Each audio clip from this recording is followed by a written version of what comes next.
Kami ulang kembali berita-berita sekitar Makassar, pilihan kami hari ini.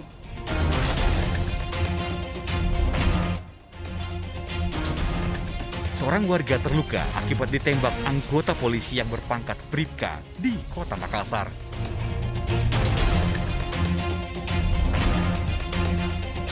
Pedagang di Kota Makassar protes tak dapat jatah minyak goreng meski sudah mengantre sejak pagi.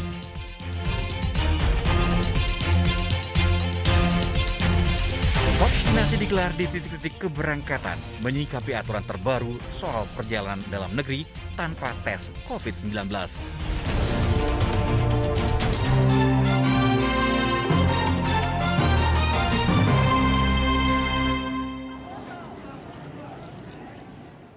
Penghapusan syarat tes COVID-19 untuk perjalanan dalam negeri sudah berlaku sejak kemarin, seperti di Pelabuhan Nusantara Kota Parepare. Sejumlah penumpang kapal kini tak perlu lagi memperlihatkan hasil tes COVID-19, baik PCR maupun antigen. Para calon penumpang cukup menunjukkan kartu vaksin 2 dosis lengkap, serta tiket kapal untuk bisa berangkat. Hal ini telah diatur dalam Surat Edaran Satgas Penanganan COVID-19 nomor 11 tahun 2022 tentang ketentuan perjalanan orang dalam negeri pada masa pandemi. Kepala KSOP Nusantara menyatakan meski calon penumpang tidak perlu membawa surat hasil tes COVID-19, mereka tetap wajib menerapkan protokol kesehatan. Tetap harus menjaga protokol kesehatan, baik itu penumpang dan maupun orang yang ada masuk di dalam wilayah kepentingan pelabuhan. Nah, juga bagi penumpang, calon penumpang yang akan naik di atas kapal, wajib menunjukkan vaksin 1 dan 2 bagi calon penumpang yang akan naik. Itu sudah dibebaskan dari antigen dan PCR. Namun harus diperlihatkan benar-benar ini masuk dari aplikasi Peduli Lindungi. Nah, apabila aplikasi Peduli Lindungi sudah menyatakan bahwa calon penumpang tersebut itu sudah melaksanakan vaksin 1 dan 2, maka dapat dilakukan melanjutkan pelayarannya ke tujuan. Pelonggaran aturan syarat perjalanan dalam negeri disambut baik masyarakat.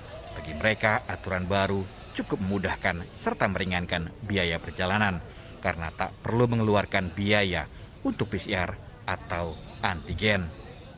Lebih mudah. Jadi tidak merepotkan ya? Iya.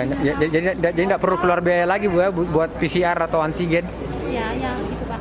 Ibu mau kemana Bu? Mau ke Samarinda. Mau ke Samarinda. Ya. Udah lengkap vaksinnya? Alhamdulillah. Udah lengkap ya? Artinya sudah ini juga ya, sudah memperoleh manfaat dari vaksin pertama dengan kedua ya? Alhamdulillah. Iya, dengan tidak di Antigen lagi. ya. Namun bagi pelaku perjalanan yang baru mendapatkan dosis pertama COVID-19 harus tetap menunjukkan hasil negatif COVID-19.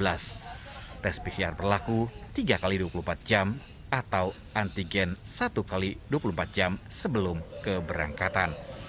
Untuk anak usia 6 tahun yang belum divaksin tidak perlu menunjukkan hasil tes COVID-19.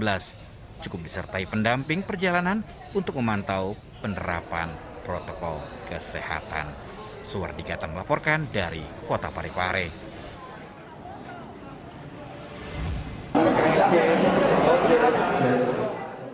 Menyikapi aturan terbaru soal syarat perjalanan dalam negeri tanpa tes COVID-19, jajaran Kepolisian Sulawesi Selatan menggelar vaksinasi di titik-titik keberangkatan penumpang baik di darat, laut, dan udara.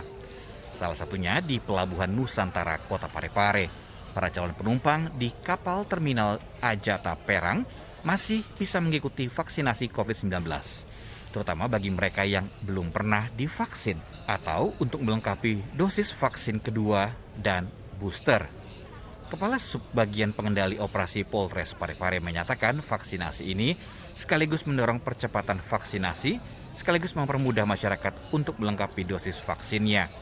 Apalagi vaksinasi jadi syarat perjalanan dalam negeri tanpa harus tes COVID-19. Sesuai dengan surat anjuran dari Menteri Dalam Negeri kemudian diturunkan kita dari Kapolda turun ke Kapolres diperintahkan untuk seluruh Polres jajaran akan melaksanakan kegiatan vaksin serentak. Dalam hal ini untuk sasaran yang berikutnya kita laksanakan di pelabuhan dalam pelabuhan terminal, yaitu di Parepare, karena sasaran kita adalah industri. Dalam hal ini semua buruh termasuk penumpang yang belum vaksin. Ya. Kalau aturan mainnya tadi seperti apa Pak buat penumpang itu? Untuk penumpang sesuai dengan kemarin sudah diumumkan bahwa mereka tidak diwajibkan untuk PCR apabila sudah melaksanakan vaksin kedua. Jadi apabila belum melaksanakan vaksin, maka kita akan arahkan vaksin kedua di sini ataupun vaksin pertama. Kita akan laksanakan vaksin di sini, vaksin 1, 2, dan 3. Pemerintah telah melonggarkan aturan perjalanan dalam negeri, yaitu tidak perlu adanya surat keterangan negatif COVID-19, baik PCR atau antigen, terkecuali dosis vaksinasi mereka belum lengkap, yaitu 2 dosis vaksin. Suwardi Gatah melaporkan dari Kota Parepare.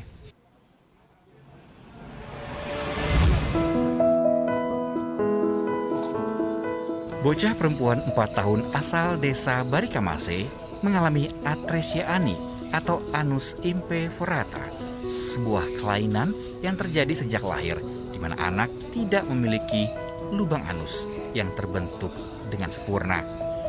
Penyakit yang diderita bocah yang bernama Salma ini menyentuh hati Pangdam 14 Hasanuddin. Akhirnya Salma mendapatkan bantuan berupa operasi gratis untuk penyakit yang ia alami. Sebelum menjalani operasi, Pangdam beserta istri dan jajaran petinggi Kodam mengunjungi Salma dan keluarga di ruang VIP di Rumah Sakit Pelamonia Kota Makassar. Pangdam berharap bantuan ini bisa memberikan secercah harapan bagi Salma dan keluarga, sekaligus bentuk pengabdian TNI terhadap masyarakat. Dan saya lihat sendiri pernah ditangani tapi tidak tuntas, sehingga dibikinkan untuk sementara di sini. Kan kasihan, anak udah umur 4 tahun belum punya lubang anus. Nah, waktu saya tinjau, saya lihat dan saya bawa karung kit saya, kakek sedang saya, tim dokter, dan meyakinkan ke saya bahwa ini bisa kita operasi. Kondisi keluarganya, Pak Mansur dan istrinya, ya pegawai buruh harian, ya tidak mampu pasti. Nah, saya sebagai Pangdam 14 Hasanuddin merupakan amanah juga dari Bapak Kasat, Panglima TNI. Artinya ini bagian dari pelaksanaan wujud nyata dari 8 wajib TNI, yaitu mengatasi kesulitan rakyat sekelilingnya ini. Orang tua Salma sehari-hari bekerja sebagai buruh harian lepas. Salma sendiri sempat menjalani operasi tetapi gagal. Dengan adanya bantuan ini, orang tua Salma sangat terbantu. Mereka berharap operasi kali ini berhasil sehingga anaknya bisa beraktivitas dengan normal. Syukur alhamdulillah dari Panglima ini kasih masuk di sini di rumah sakit. Saya tanpa biaya kesian ini. Gitu. Memang anaknya sakit apa Pak? Ya tidak ada lubang pantat. Tidak ada lubang pantat ya. Persiapan operasi Salma sudah dilakukan sejak 2 minggu lalu. 20 tenaga medis yang terdiri dari beberapa dokter, ahli, hingga perawat akan terlibat dalam operasi itu. Estimasi operasi berjalan selama 2 jam. Pengobatan Salma juga sampai proses pemulihan dan kontrol dari dokter. Zainuddin melaporkan dari Kota Makassar. Informasi tadi mengakhiri jumpa kita pagi ini. Atas nama rekan yang bertugas, saya Tia Anissa mengucapkan terima kasih atas kebersamaan Anda. Selamat beraktivitas dan sampai jumpa.